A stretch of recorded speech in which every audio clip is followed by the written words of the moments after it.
దేశ రాజధానిలో భయానక దృశ్యాలు. ఎర్రకోట మెట్రో స్టేషన్ దగ్గర రెడ్ సిగ్నల్ వద్ద కారు పేలుడు ఘటనలో మృతదేహాలు ఛిద్రమయ్యాయి.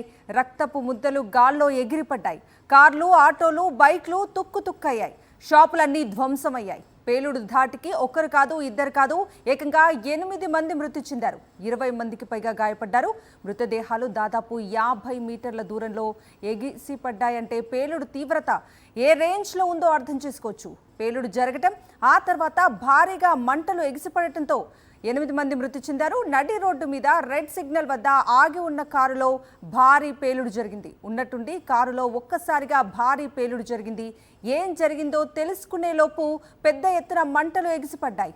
తప్పించుకునేందుకు ప్రయత్నించే లోపు మంటలు వ్యాపించాయి. చాలా మంది మంటల్లో చిక్కుకున్నారు. 20 మందికి పైగా గాయపడ్డారు. గాయపడ్డ వారికి LNJP ఆసుపత్రిలో చికిత్సను అందిస్తున్నారు. ఘటనా స్థలానికి bomb squad, clues team, NSG కమాండోలు, NIA అధికారులు చేరుకుని ఆధారాలు సేకరిస్తున్నారు. సమీపంలోని సీసీ ఫుటేజ్ ని పోలీసులు పరిశీలిస్తున్నారు. ఢిల్లీలో పేలుడు ఘటనతో దేశంలోని ప్రధాన నగరాల్లో హై అలర్ట్ ప్రకటించారు. ఢిల్లీలో పేలుడుపై ప్రధాని మోదీ ఆరా తీశారు. కేంద్ర హోంశాఖ మంత్రికి ఫోన్ చేసి ఆరా తీశారు. పేలుడు ఘటనపై విచారణకు ఆదేశించారు అమిత్ షా. సంఘటనా స్థలాన్ని కేంద్ర హోంశాఖ మంత్రి అమిత్ షా సందర్శించారు. ఉన్నతాధికారులతో సమీక్ష నిర్వహించారు. LNJP ఆసుపత్రిలో చికిత్స పొందుతున్న క్షతగాత్రను పరామర్శించారు ఆయన. ఢిల్లీ పేలుడు ఘటన బాధాకరమన్నారు ప్రధాని మోదీ. మృతుల కుటుంబాలకు సానుభూతి తెలిపారు. గాయపడిన వారు త్వరగా కోలుకోవాలని ఆకాంక్షించారు ప్రధాని మోదీ. ఇవాళ సాయంత్రం 6:52 ఎర్రకోట దగ్గర భారీ పేలుడు సంభవించింది. ఎర్రకోట మెట్రో స్టేషన్ దగ్గర రెడ్ సిగ్నల్ వద్ద కారు పేలుడు ఘటనలో మృతదేహాలన్నీ కూడా ఛిద్రమయ్యాయి. ఈ పేలుడులో 8 మంది మృతి చెందినట్లుగా తెలుస్తూ ఉంది. రక్తపు ముద్దలు గాల్లో ఎగిరిపడ్డాయి. కార్లు, ఆటోలు, బైక్లు తుక్కుతుక్కయ్యాయి. షాపులన్నీ కూడా ధ్వంసమైనట్లుగా తెలుస్తూ ఉంది. పేలుడు ధాటికి ఒక్కరు కాదు, ఇద్దరు కాదు, ఏకంగా 8 మంది మృతి చెందటం అత్యంత బాధాకరం. 20 మందికి పైగా గాయపడ్డారు. మృతదేహాలను దాదాపు 50 మీటర్ల దూరంలో ఎగిరిపడ్డాయంటే ఈ పేలుడు తీవ్రత ఏ రేంజ్లో ఉందో మనం అర్థం చేసుకోవచ్చు. పేలుడు జరగటం, ఆ తర్వాత భారీగా మంటలు ఎగిసిపడటంతో 8 మంది మృతి చెందినట్లుగా తెలుస్తూ ఉంది. నడి రోడ్డు మీద రెడ్ సిగ్నల్ వద్ద ఆగి ఉన్న కారులో ఈ భారీ పేలుడు జరిగినట్లుగా తెలుస్తూ ఉంది. ఉన్నట్టుండి కారులో ఒక్కసారిగా ఈ పేలుడు జరిగినట్లుగా తెలుస్తూ ఉంది. ఏం జరిగిందో తెలుసుకునే లోపు పెద్ద ఎత్తున మంటలు ఎగిసిపడ్డాయి. తప్పించుకునేందుకు ప్రయత్నించే లోపు ఈ మంటలు వ్యాపించాయి. చాలా మంది కూడా ఈ మంటల్లో చిక్కుకున్నట్లుగా తెలుస్తూ ఉంది. 20 మందికి పైగా గాయపడ్డట్లుగా చూస్తూ ఉన్నాం. గాయపడ్డ వారికి LNJP ఆసుపత్రిలో చికిత్సను అందిస్తున్నారు. ఇదే అంశానికి సంబంధించి పూర్తి అప్డేట్స్ అందించడానికి మా ప్రతినిధి వెంకటేష్ లైవ్ లో జాయిన్ అవుతున్నారు. వెంకటేష్, చారిత్రాత్మక ఢిల్లీ ఎర్రకోట వద్ద జరిగినటువంటి పేలుడు ఒక్కసారిగా దేశాన్నంతా కూడా ఒక్కసారిగా కుదిపేసింది. ఏకంగా ఈ ఘటనలో దాదాపు 10 మంది వరకు చనిపోయారు, 30 మంది వరకు గాయపడ్డారు, 50కి పైగా వాహనాలు ధ్వంసమైనటువంటి పరిస్థితి. ఈ పేలుడు తీవ్రతకు మనుషుల యొక్క శరీర భాగాలు 100 మీటర్ల వరకు ఎగిరిపడ్డాయంటే పేలుడు తీవ్రత మనకు అర్థం చేసుకోవచ్చు. ఈ ఘటనతో ఒకసారిగా కేంద్ర ప్రభుత్వం అప్రమత్తమైంది. ప్రధానమంత్రి నరేంద్ర మోడీ కేంద్ర హోంమంత్రి అమిత్ షాతో మాట్లాడారు. సంఘటనా స్థలానికి వెళ్లాలని ఆదేశించారు. ఆ నేపథ్యంలో కేంద్ర హోంమంత్రి అమిత్ షా ఎర్రకోట వద్దకు వచ్చారు. కొద్దిసేపటి కిందటే ఆ వెనకే కనబడుతున్నటువంటి స్పాట్ కు వచ్చారు. సో అనేక ఇన్వెస్టిగేషన్ బృందాలను కూడా ఇన్వెస్టిగేషన్ ప్రారంభించాయి. NSGకి సంబంధించినటువంటి వారిని కానీ, అలాగే SPGకి సంబంధించినటువంటి బృందాలు కానీ, పారామిలిటరీ ఫోర్సెస్, ఫోరెన్సిక్ నిపుణులు, అన్ని ప్రీమియర్ ఇన్వెస్టిగేషన్ ఏజెన్సీస్, అలాగే NIAకి సంబంధించినటువంటి ఇన్వెస్టిగేషన్ ఏజెన్సీస్ ఎక్స్పర్ట్స్ అందరూ కూడా ఈ ప్రాంతానికి వచ్చారు. క్లియర్ గా ఇన్వెస్టిగేషన్ చాలా ముమ్మరంగా కొనసాగుతుంది. మనం చూడొచ్చు, ఇప్పటికే దర్యాప్తు బృందాలంతా కూడా చేరుకుని తమ ఇన్వెస్టిగేషన్ ప్రారంభించాయి. ప్రస్తుతం అయితే ఇన్వెస్టిగేషన్ కొనసాగుతోంది. కేంద్ర హోంమంత్రి అమిత్ షా స్వయంగా ఈ సంఘటనా స్థలానికి వచ్చి ఆయన పరిస్థితి అంతా కూడా సమీక్షించారు. ఘటనకు సంబంధించినటువంటి అన్ని వివరాలను కూడా ఆయన తీసుకున్నటువంటి పరిస్థితి మనం కనబడుతుంది. సో ఇన్వెస్టిగేషన్ కొనసాగుతుంది. ఇన్వెస్టిగేషన్ సంబంధించినటువంటి దృశ్యాలు మనం చూడొచ్చు. ఎవిడెన్స్ అంతా కూడా కలెక్ట్ చేస్తున్నారు. అన్ని బృందాలు ఉన్నాయి. NIAకి సంబంధించినటువంటి బృందాలు కానీ, అలాగే NSGకి సంబంధించినటువంటి అనేక ఏజెన్సీస్ అన్ని కూడా ఇక్కడే ఉండి వీరందరూ కూడా దీనికి సంబంధించినటువంటి ఏ పేలుడు పదార్థాలను ఈ పేలుడుకు ఉపయోగించారు. దానికి సంబంధించినటువంటి ఇన్వెస్టిగేషన్ అంతా కూడా ముమ్మరంగా కొనసాగుతోంది. ఇప్పటివరకు అయితే ఫలానా ఉగ్రవాద సంస్థ ఈ ఘటనకు పాల్పడింది అన్న ప్రకటన చేయలేదు.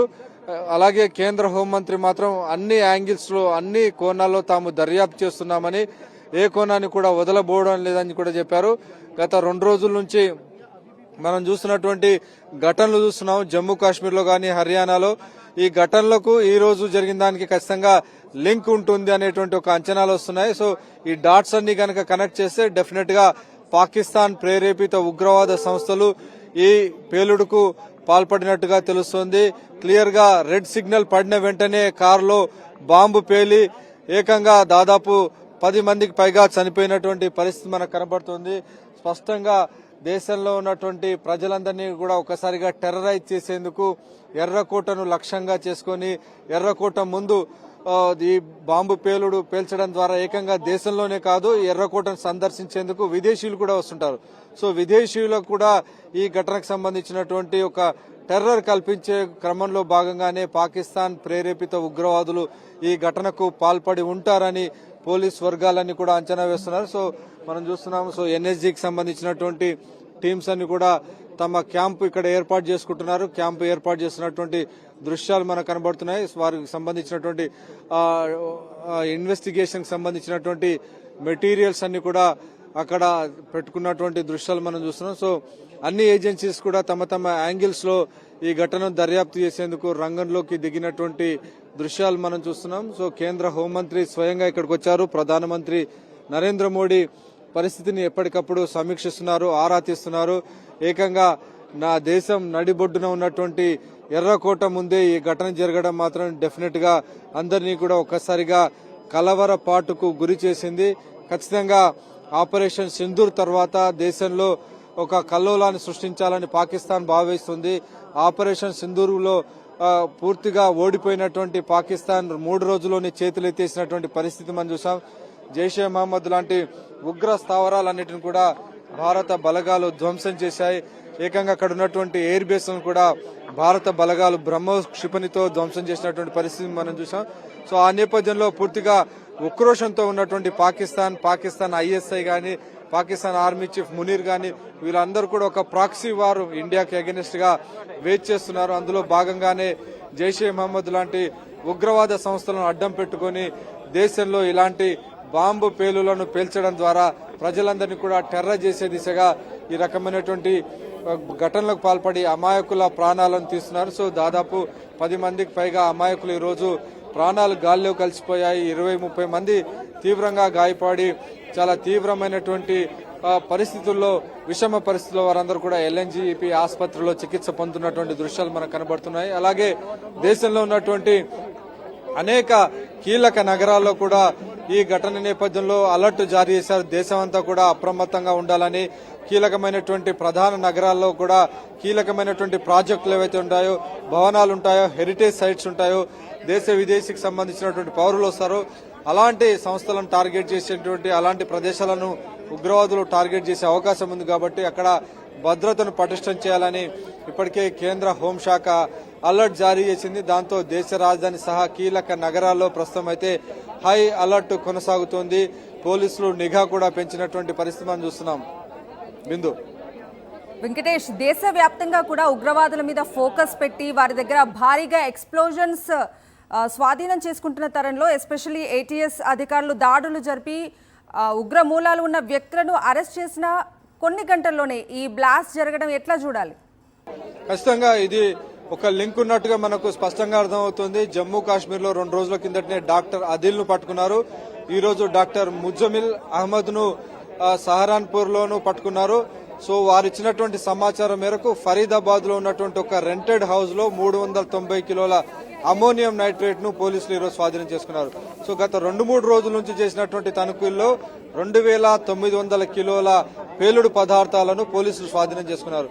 సో ఈ పేలుడు పదార్థాలు ఎక్కడి నుంచి వచ్చాయి, ఇంత పెద్ద ఎత్తున పేలుడు పదార్థాలు స్వాధీనం చేసుకోవడానికి డబ్బు ఎక్కడి నుంచి వచ్చిందంటే ధార్మిక కార్యక్రమాల పేరుతో ఈ డబ్బును సేకరించి ప్రధానంగా డాక్టర్లు, స్టూడెంట్స్ ను రాడికలైజ్ చేసి డాక్టర్ల పైన, స్టూడెంట్స్ పైన పెద్దగా పోలీసులకు అనుమానం రాదు కాబట్టి వాళ్లను ఈ ఉగ్ర రంగంలోకి దింపి ఉగ్రవాదులుగా మార్చి వారి ద్వారా పేలుడు పదార్థాలను సేకరించి భారీ ఎత్తున పేలుడు కుట్ర పన్నారని పోలీసులు ఈ ఉదయాన్నే కనుగొన్నారు.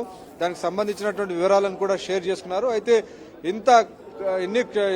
ఇన్ని కొంత వ్యవధిలోనే వాళ్ళని పట్టుకున్నటువంటి కొన్ని గంటల వ్యవధిలోనే ఇంత భారీ విధ్వంసానికి ఒడుగడతారని, ఏకంగా ఎర్రకోట వద్దే పేలుడుకు పాల్పడతారని కూడా ఎవరు అంచనా వేయలేదు, పోలీసులు కూడా అంచనా వేయలేదు. నిజానికి మనం చూస్తే ఈ చారిత్రక ఎర్రకోట వద్ద కంప్లీట్ గా ప్రతి రోజు 24 గంటలు పోలీసుల యొక్క పర్యవేక్షణ పహారా ఉంటుంది. ఎందుకంటే ఇక్కడికి మన స్వదేశీయులే కాదు, విదేశీయులు భారీ ఎత్తున ఫారినర్స్ ఇక్కడికి ఎర్రకోటను విజిట్ చేసేందుకు వస్తుంటారు. సో మొఘల్స్ కాలంలో నిర్మించినటువంటి ఒక చారిత్రక కట్టడం. అలాగే ఇటుపక్క చాందిని చౌక్ ఉంటుంది, మార్కెట్ ఏరియా.